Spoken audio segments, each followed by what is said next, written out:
Hello mga bossing! Welcome back to my channel.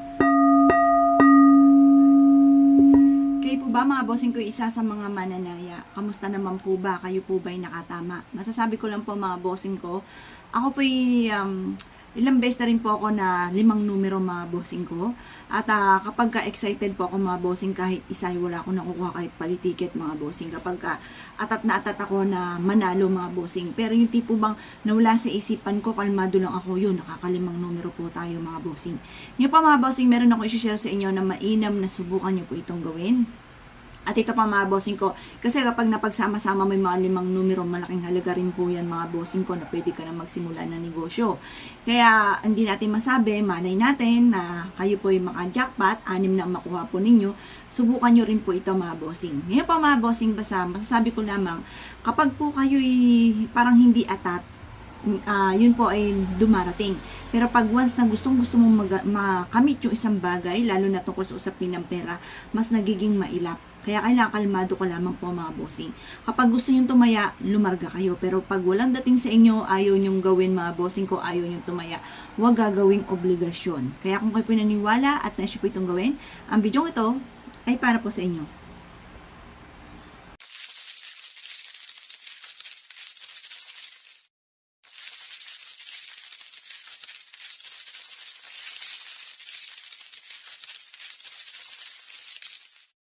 Marami po tayo mga bossing ko ng mga iba't ibang mga pamamaraan para po tayo higit na maka-attract ng swerte.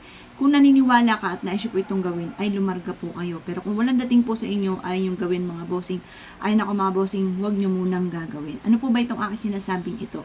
Kailangan mo po muna mga bossing ko kapag gustong gusto nyo na tumaya, na parang gusto kong tumaya, parang hindi ko lang, kinakabahan ako. Gawin nyo na po ito. Ano po ba ang mga sangkap natin? Simple lang mga bossing ko.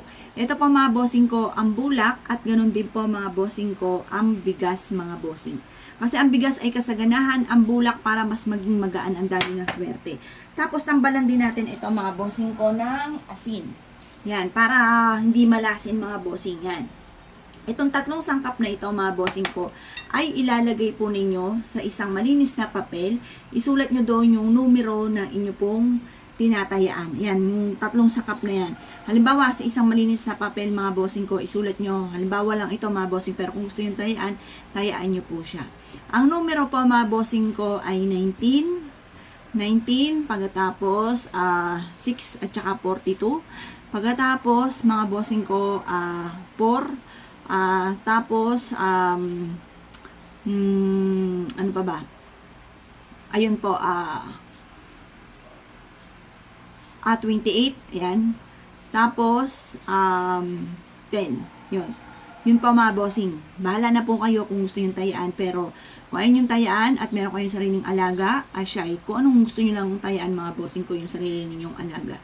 Tapos mag-wish ka, ibalot nyo po ito doon sa numerong yon, tapos sabihin nyo mananalo na ako ng jackpot, positive lamang. Tapos sabihin nyo po ang lahat ng gusto po ninyo na ngayong araw na ito, tataya ako, mananalo na ako ng jackpot. Tapos alagaan nyo po yung numerong yan ha. Pagkatapos, mananalo na ako ng jackpot, makakamit ko lahat ang mga pinapangarap, mamamahagi ako sa mga nangangailangan, tutulong din ako sa aking pamilya. Basta ganun po, bahala na kayong magsabi ng mga magagandang salitain mga bossing. Tapos positive lamang. Tapos halimbawa man, huwag mong mangyari, natalo ka. Ngayon po, alagaan nyo yung numerong yan. Basta kapag gusto nyo tumaya po kayo, tapos gawin nyo po ito mga bossing. Tapos lagi nyo mong ibubukas sa bibig na mananalo na ako ng jackpot, ganun po mga bossing. Pero wag nyo nang isasabihin sa iba. Kasi masaklap mga bossing ko, hindi pa nagaganap na kainggitan ka na. Or kaya nakontra ka agad. Ikaw naniniwala, tapos yung ibang tao, alam na ginagawa mo, sasabihin, para kang tanga, naniniwala ka sa ganyan. Kumbaga nakukontra ka agad. Kaya mas mainam, manahimik ka na lang, gawin nyo po ito para po walang kukontra mga bossing. Para sila po ay ma-amaze na lang kapag ikay nakapanalo, kapag ikay marami ng pera, ma-amaze na lang sila sa mga blessing na darating po sa inyo, or darating, yun nga po yung nangyayari na sa inyo, yung gano'n mga bossing.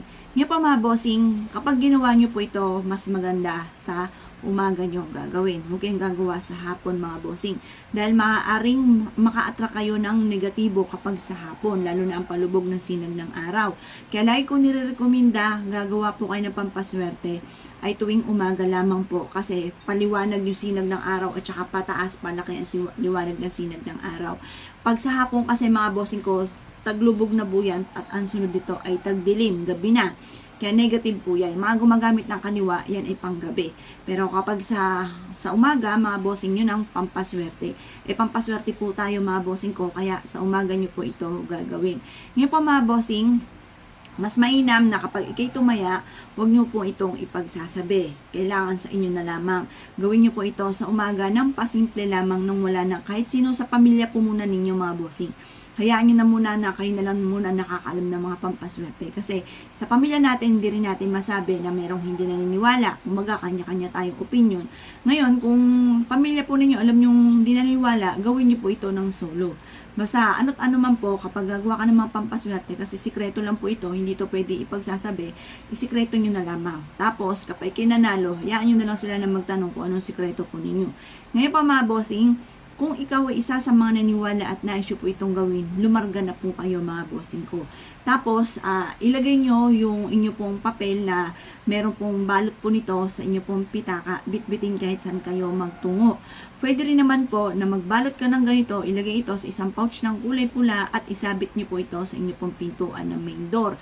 Kasi kada dadaan kayo dyan, panawagan po yan para matupad ko ano man po yung inyong mga hihilingin mga bossing. Ngayon po mga bossing, gawin nyo na po ito mga bossing ko, lalo na kung ikaw ay mananaya. Pwede nyo rin itong gawin kung ikaw ay negosyante, isulat mo naman sa malinis na papel ang pangalan ng inyong negosyo at kung ano ang nais po ninyo na kayo po ay maging matagumpay na sa negosyo po ninyo at hindi na kayo malugi sa inyong negosyo. Ganun lang po mga bossing ko. Upang sa ganun, masigit ka na maka-attract ng maraming customer, malaking benta araw-araw or manalo ka ng jackpot. Kaya kung kayo po naniwala at naisyo po itong gawin, ay siya mga bossing ko, huwag ka na magpatumpik-tumpik pa. Subukan nyo po ito para maraming pera araw-araw. Ang lahat ng mga bossing ko na nanonood na ay mga video, panalayin ko na makatama ka na ng limpak-limpak na salapi or makabayad na sa mga pagkakautang at maging matagumpay sa inyo pong negosyo or kung ano man po pagsubok nyo ngayon, yan po ay kaagad yung malalampasan at hindi na muli magkakaroon pa ng mga ganyang katitindi ng mga pagsubok mga bossing. Kaya kung kayo pinaniwala at naisyo po itong gawin mga bossing ko, ay siya, huwag ka na mag-alinlangan pa, subukan nyo na po ito mga bossing ko at good luck po sa inyo po lahat.